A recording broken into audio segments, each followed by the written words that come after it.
Hi, I'm Dan. And I'm James. And welcome to the Cornwall Property Podcast, where every week we bring you the latest news, hot topics and guidance around the Cornwall property market. Stay tuned to be informed, inspired and to have any of your property related questions answered by trusted local property professionals. Hi, welcome back. I'm Dan. I'm James. And we are also joined by our special guest, Mr. Tom Smith from Miller Commercial. Hi, Tom. Hello. Hi. Welcome. So, guys, if those of you that listened last week, thank you ever so much for tuning in. You obviously heard we had Tom with us, and we have got him again. So, whilst we're here, we're going to milk him for what he's worth. And we've got a lot to milk here. We've got lots of information and questions. So, thank you ever so much. This is our Ask Dan and James episode, but we've also got a special spin on it because we've got Ask Tom. So, those of you who've sent questions, thank you ever so much. Absolutely. And remember, you can do that by going onto our social media platforms such as Facebook and Instagram. But like many of you do, you can send us an email, which is podcast@cl-property.com. And we are here waiting to try and help. And Tom, in this case as well. Without further ado, we'll start with our first question that we've got, which is from Paul in Penryn, who asked the following. Really enjoying your podcast, gents. Pleased to hear it. I'm interested in a couple of commercial properties currently on the market, but when working out the GDV, the gross development value, I obviously need to use a yield. With this in mind, what are the yields typically used to calculate values in Truro? Thank you in advance. Well, with Tom being a commercial expert here in Truro as well, which is get to swerve this one. It's brilliant. Yeah, that's it. So again, for those of you who aren't familiar who didn't listen to last week's episode, where the heck have you been? But also Tom here. Tom Smith is a very experienced commercial agent here in Truro, and we're really fortunate to have him here with us. So these questions have been picked out because we thought these actually steer quite nicely towards your expertise, Tom. So could you help us with this one? This one's for Paul. Right. Great question. I suppose look, first thing that I'd pick out of that question, what is a yield? What is a yield? People use different terminology to, talk about much the same thing. And a yield is your, in the most basic level, is your return on your capital. A yield is not static. It's the same as you look at any return on capital, be that interest rates, be that your return from a stock market investment or something like that. A yield will move with market conditions. So there is never one yield that you would use because it is entirely dependent upon what the property is, where the property is. It's made up of a whole function of things, and I suppose in one basic way you could just you pick a number out of the sky. It's to multiply up your level of your level of rental return. You capitalise up your rental return by using a yield figure to get a capital value, which is quite a long-winded and not a very good explanation of yield. But so strip it right back. So what is a yield? A yield is your return on capital. And why does he need to know this? Because essentially the yield is important for his end value, isn't it? So the commercial property isn't like a bricks and mortar as such. Yeah. Commercial values are done on the rental value of that building. Is that right? Absolutely right. Yeah, exactly. So your yield is how much rent you get as a proportion of what the capital value is of the building. So like you buy a building for £100,000, you get £10,000 in rent every year. Your yield is 10%. And if there's an inverse relationship that the higher the value of the property and the lower the rental return, the lower the yield. But it's also, yield is a really interesting one because actually it sums up the risk of a property. And I suppose, again, looking back at it, stripping right back to what you're looking for from a particular property investment. If you see that it is a particularly risky investment or development that you're looking to do, then you're going to be seeking a higher rate of return. That higher rate of return that you want is to offset your risk of venturing down that route.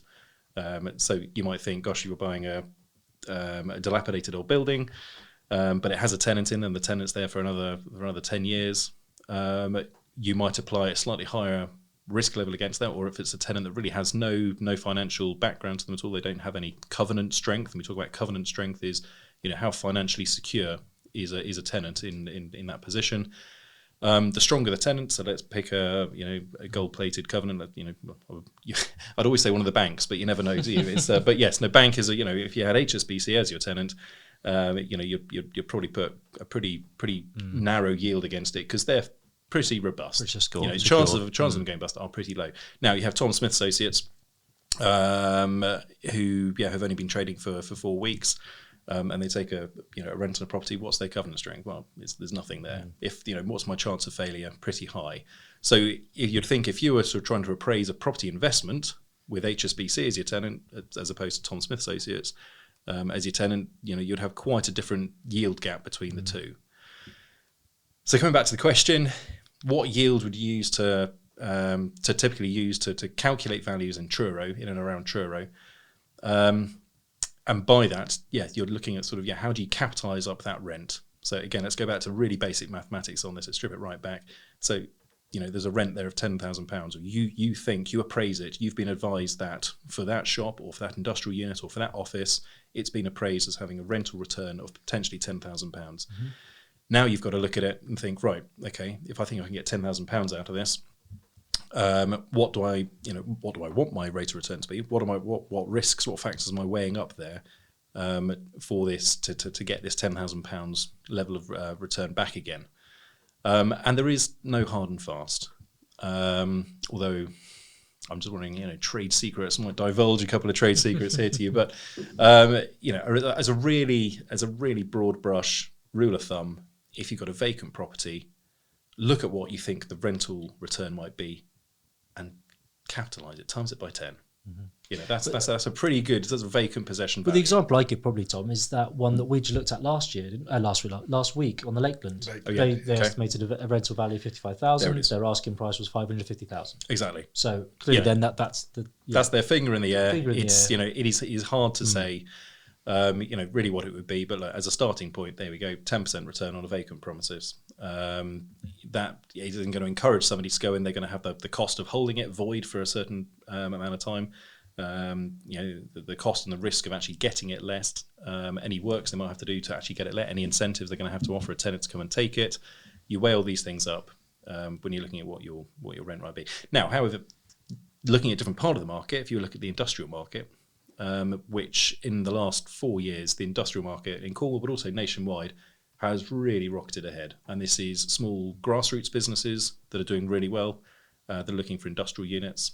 This is the logistics market, which is coupled with the slight decline in high street retail, has seen a sort of a response in the industrial market because people are buying online. Therefore, more warehousing is needed, last mile destinations for the logistics companies to use.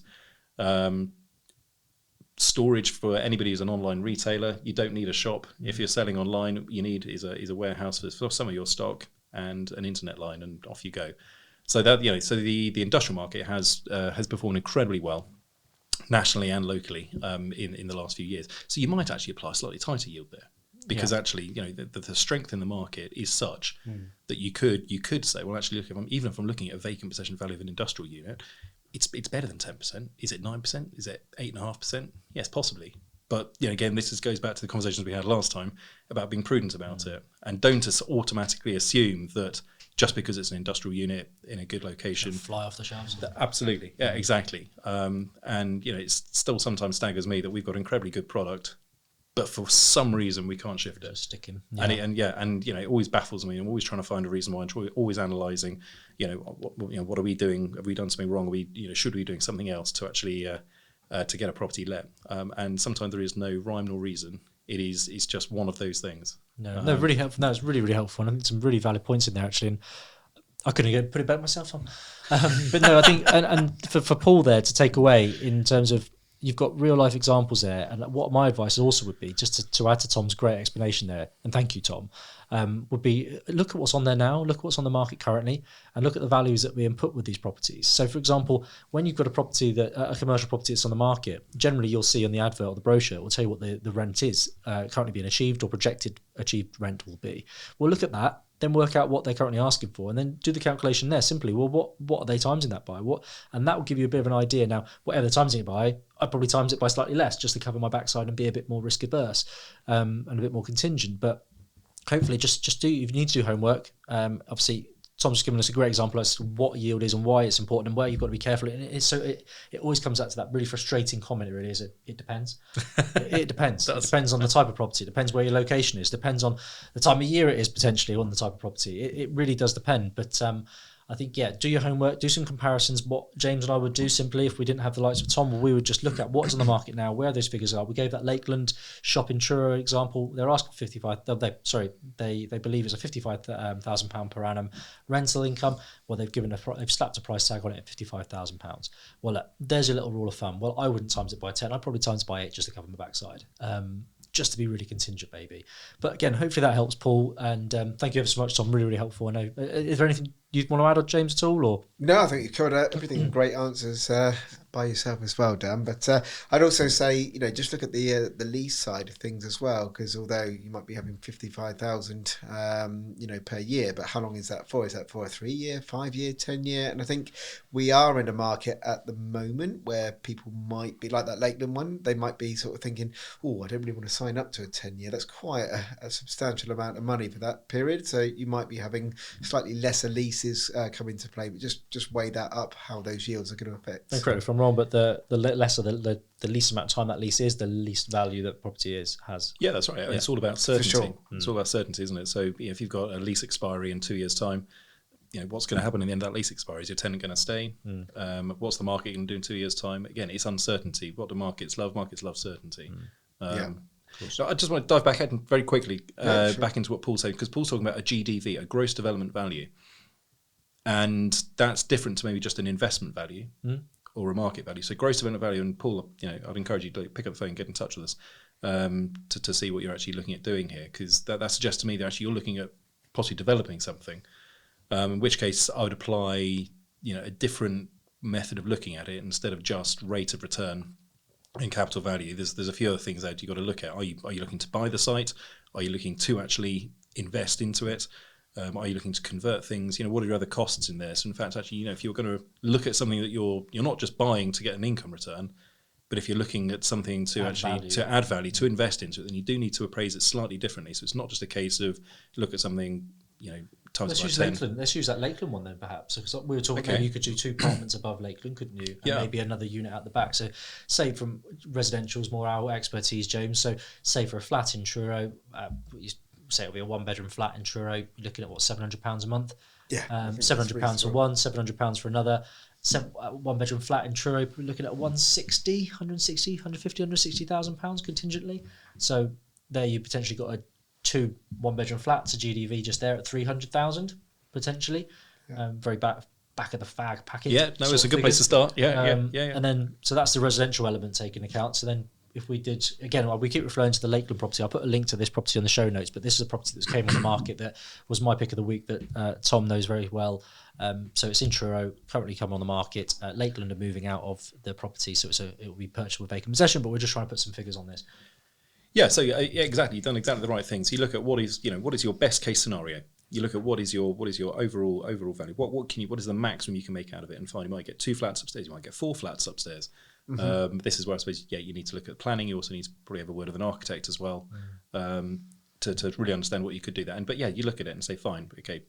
Let's go a bit more intense. Let's say you could get 4 flats up there, each for £125,000. So 4 times £125,000 is 500. Thank you very much. He's quick off the mark. No, it's not. It's in your script, isn't it? Yeah. Okay, so 500,000 could be for residential. Then you look at the ground floor. What could you reasonably get for that unit there on the ground floor? Again, let's pick another easy figure out the sky, £30,000 in terms of rent for the whole unit. Now, I'm actually lowballing that. I think it probably is worth a lot more. But go back to my 10% comment a minute ago, right? So let's gross that up by 10%. So £30,000 at 10%, £300,000. So we've got 500 plus 300, £800,000 is possibly your gross development value. But now you've got to break it back. Now you've got to take all your costs out of there. Yep. What are your costs of purchasing? What are your costs of holding it? What are your costs of actually refurbishing it and planning? Exactly. Yeah. What fees?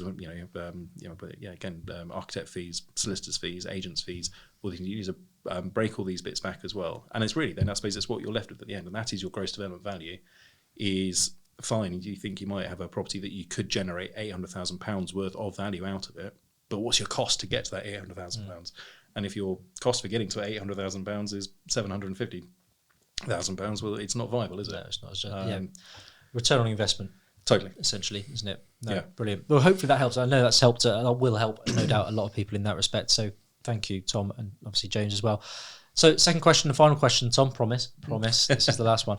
So this one's from Sandra, who actually is in Truro. And Sandra asked, it's more of a generic one, but it looks a bit. So it's, what is the commercial market like in Cornwall currently on both the sales and rental sides? Is there real demand, or would you say there's not so much demand really? I guess this is going to be one of those favourite answers of it depends. It does depend. Of course it depends. Everything depends on everything.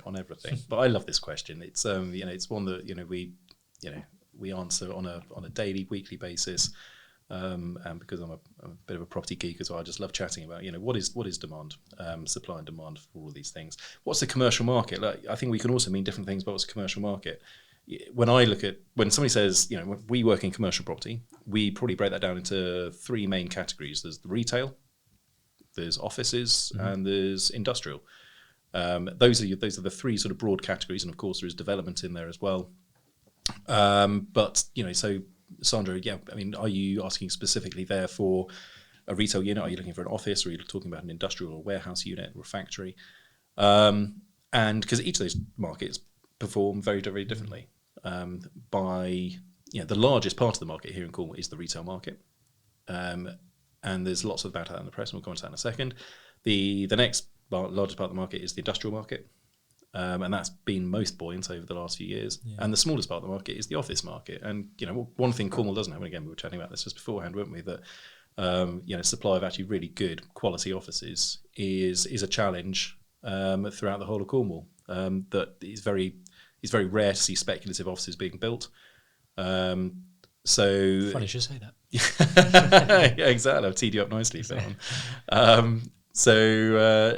You've got to look at sort of what those three different sections. And I'm guessing that Sandra might be talking about the sort of the warehouse, industrial, the business units, and looking at that one, specifically to start with, the market's actually been pretty resilient, despite everything that you see in the press and we're reading at the moment, and the cost of living crisis and energy and fuel problems that we're having, and even issues such as COVID, and I'm not going to mention the B word, but it has had the impact on supply chains and so on. But the market is pretty good still. It is largely driven by the lack of supply. It's very hard to supply new industrial units to the market. You've got to find the land first of all.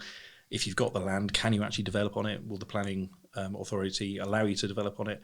One of our challenges down here in Cornwall is that so much of the well-located land is blighted by either historical mining features, contamination, or other environmental factors that will stop it. There's plenty of site-specific scientific interest, SSSIs down here, or conservation zones, which will limit what you can and can't do in terms of development for industrial units. So it's trying to find the land. That's your first challenge. But if you can build on it, then there is still a pretty healthy demand out there. It's a very wide market. When you talk about the industrial market, it's not just about stacking it full of pallets anymore.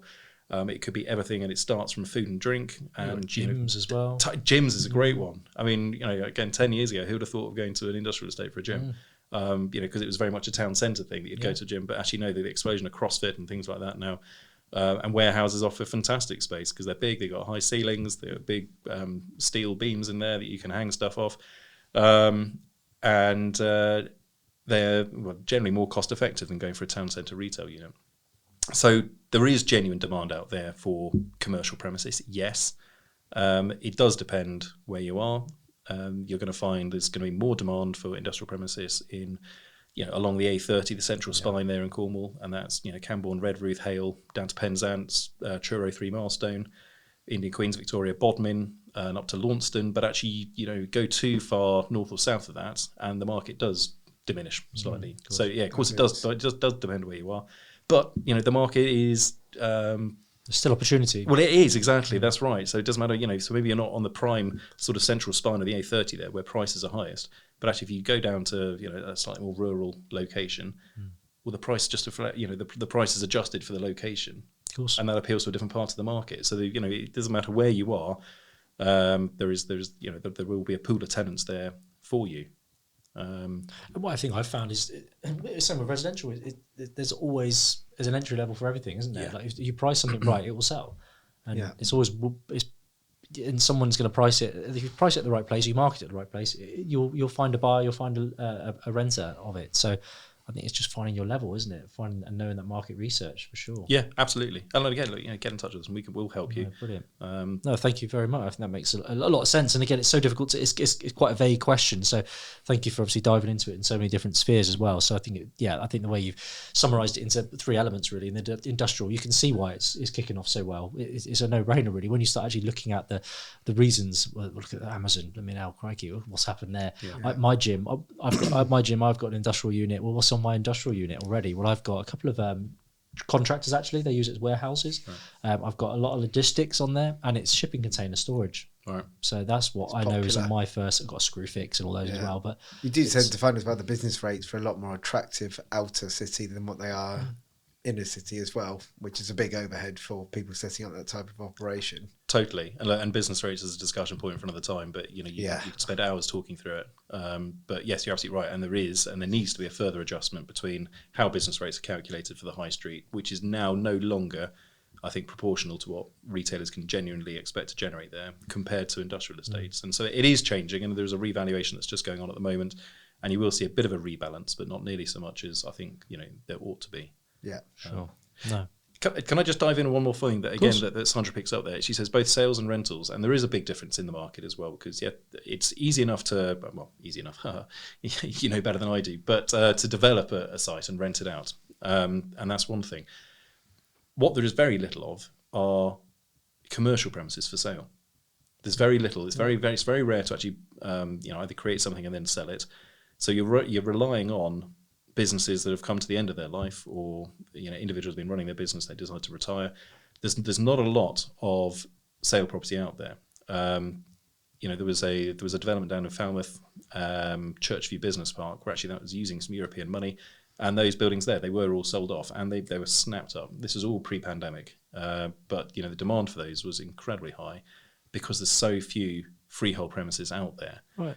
Businesses like freehold premises because there's tax advantages that you can buy through purchasing through a SIP or something, which is a tax efficient way for a business to buy a premises. The business is then the tenant, and they can pay the owner a rent through that, and of course that all goes into a pension pot, which has tax benefits as well. So the demand for freehold property is actually really, really high because it is attractive, and there's lots of small, medium-sized businesses down here in Cornwall who looking to buy property for that reason. So Sandra was to come to you and say, right, Tom, just got you on the phone. I've got a property you're going to love. What would be like the perfect property? What do you reckon? I could sell that all day long. What would you want her to ring you up and tell you she's got? Like, what would be the property? I've got a prime location, city centre location, shop front. Like what, that one, or would it be an industrial unit in 3 miles?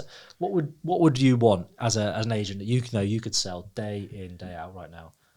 It's industrial property, absolutely. Right. It is industrial property along the A30 without doubts. Right. But it could be Penzance, it could be Launceston, could be exactly along there because it's easy on, easy off. It's easy to get to. The greatest market, the strongest part of the market is in that 1,000 to 2,500 square foot mark. But at the same time, because there's so little of it, sort of the premises of 8, 9, 10,000 square feet plus.